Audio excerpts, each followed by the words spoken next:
বিশ্বনবী মদিনার মসজিদে নববীর মধ্যে আছে। বিশ্বনবী সাল্লাল্লাহু তাআলা আলাইহি ওয়াসাল্লাম দুপুর বেলাতে মদিনার মসজিদে নববীতে আছেন। বিশ্বনবীর কাছে একটা বুড়া লোক কোনো মতে লাঠিতে ভর করে করে বিশ্বনবীর কাছে হাঁটতে হাঁটতে মসজিদে নববীতে উপস্থিত হয়ে গেছে। একবার জোরে জোরে আওয়াজ লাগিয়ে কহেন সুবহানাল্লাহ। আমার বন্ধুগণ, বিশ্বনবী মুহাম্মদ রাসূলুল্লাহ সাল্লাল্লাহু আলাইহি ওয়াসাল্লামের কাছে, আল্লাহর নবীর কাছে একটা বুড়া লোক হাঁটতে পারে না কোনো মতে লাঠিতে ভর করে মদিনার মসজিদে নববীতে উপস্থিত হয়ে গেছে। আল্লাহ নবীজির কাছে বলতেছে, নবী গো, আমি একটা বৃদ্ধা মানুষ গো নবীজি, আমি হাঁটতে পারি না, আমি তেমন চলতে পারি না, কোনো মতে লাঠিতে ভর করে করে মদিনার মসজিদে নববীতে উপস্থিত হয়েছি। নবীজি গো, আপনি আমার কালেমা পড়াইয়া মুসলমান বানাইয়া দেন, জোরে বলো সুবহানাল্লাহ। আমার বন্ধুগণ, বিশ্বনবী সাল্লাল্লাহু তাআলা আলাইহি ওয়াসাল্লাম ডাক দিয়া বলল, তুমি রেডি হয়ে যাও। বিশ্বনবী ওই লোকটারে, বৃদ্ধ লোকটাকে কালেমা পড়াইয়া মুসলমান বানাইয়া দিলেন, জোরে বলো সুবহানাল্লাহ। আমার বন্ধুগণ, খুব গুরুত্ব দেন, 10 মিনিট বয়ান শেষ হবে। আমার বন্ধুগণ, বিশ্বনবী সাল্লাল্লাহু তাআলা আলাইহি ওয়াসাল্লাম মদিনার মসজিদে নববীর মধ্যে কালেমা তালকিন যখন দিলেন, আল্লাহর হাবিব সাল্লাল্লাহু আলাইহি ওয়াসাল্লাম তাকায়া দেখে ওই বিদ্যা লোকটার গায়ের মধ্যে যাদের দিনে তেমন কোনো কাপড় বা চাদরের ব্যবস্থা নাই।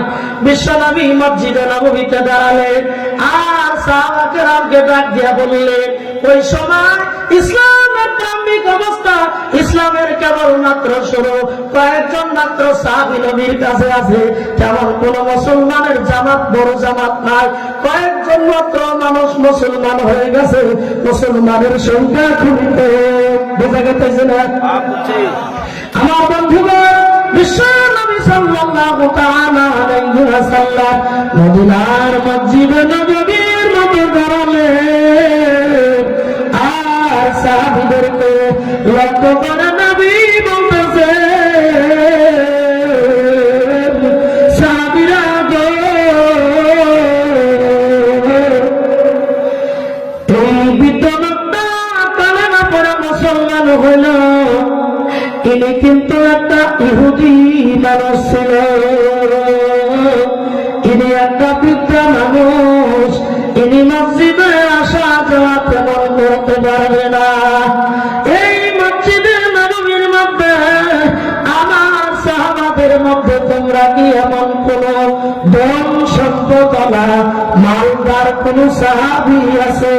এই সালিম বংশের বৃদ্ধ লোকটার জন্য তোমরা একটা সওয়ারির ব্যবস্থা করে দিবা, যে বৃদ্ধ লোকটা যেন প্রত্যেকদিন মসজিদে নববীর মধ্যে আল্লাহর নবীর বয়ান শুনতে আসতে পারে।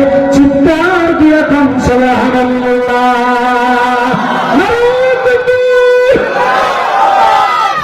আমার বন্ধুগণ, বিশ্বনবী একবার এলান করলেন, সাহাবীরা ওই সময় নবীর কাছে যারা বলছিল গো, সবাই তারা ক্ষুধার্ত, কারো পেটে খাবার নাই, কারণ কারো কাছে তেমন ধন সম্পদ নাই। বন্ধু, বিশ্বনবীজি মুহাম্মদ রাসূলুল্লাহ সাল্লাল্লাহু আলাইহি ওয়াসাল্লাম একটা কথাই আবার নবী বয়ান করলেন, দুইবার বয়ান করলেন, সাহাবীরা সব মাথা নিচু করে বলাইছে।